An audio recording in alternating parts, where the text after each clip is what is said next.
Hello. So I just finished my easy run for today, and in this video I'm going to talk to you about my goal of trying to get back into low heart rate training.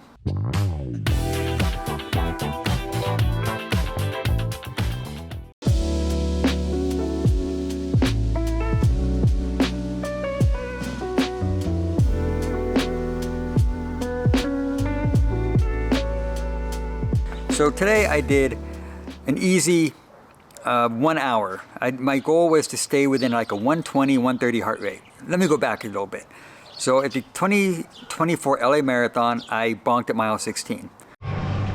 Well, folks, this is what you call a crash and burn. You know, it is what it is.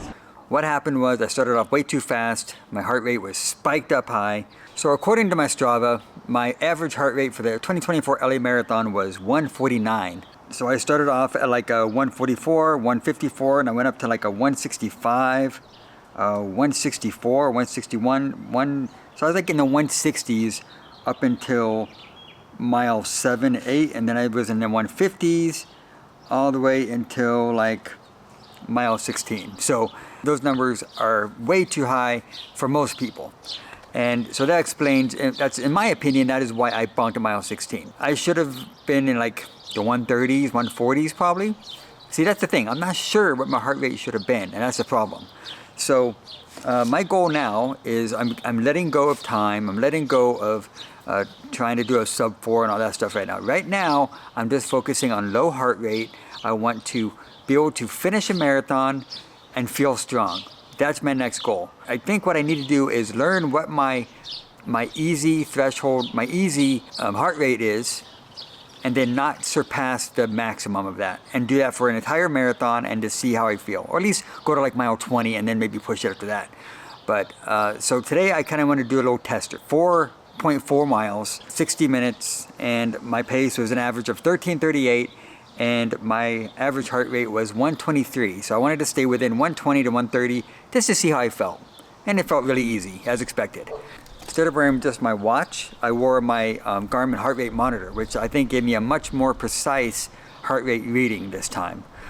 It stayed pretty like within the 120. I went up a hill one time and it got up to like 130. And I think, so let's see what the maximum was. Average heart rate was 123 and the maximum I did was 136. And that was only for a minute or two. Because I know I kept looking at my watch. I'm like, okay, I'm like 120. I think my lowest was like 119 or something like that. Super low.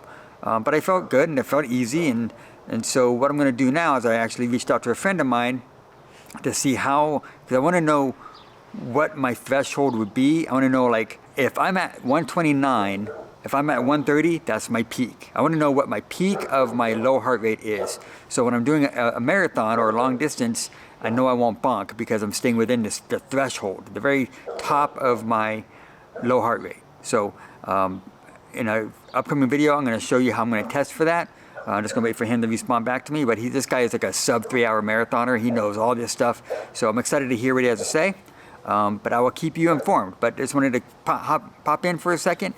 Give you my little update on my low heart rate, and please let me know in the comments below if you have any tips for me, how I can calculate my my threshold of my easy pace and all that stuff. So I'm going back to the basics, learning as I go here, trying to figure this out.